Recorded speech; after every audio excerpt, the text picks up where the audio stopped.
Este dilluns s'han iniciat els treballs d'excavació en la fossa 114 de Paterne, on també es troba qui va ser alcalde de Bétera, don Juan Martí Torrent. L'Associació de Famílies de Víctimes de la fossa 114, presidida per Carmen Contreras i Vergara, ha sigut l'encarregada d'organitzar un breu acte d'apertura en memòria dels seus familiars afusellats.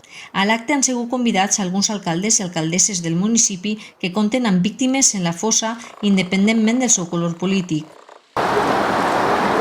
Alcaldes y alcaldesas que hoy se encuentran aquí, entre nosotros. Gesto que a ellos les honra y yo les agradezco profundamente.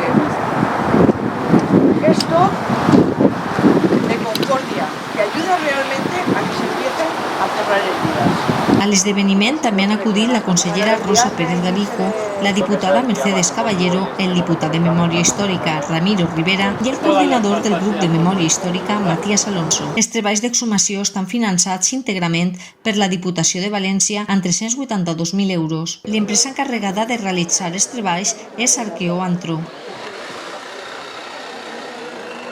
Ahora mismo lo que vamos a hacer es levantar el memorial, lo levantaremos y empezaremos a buscar la fosa, ¿vale?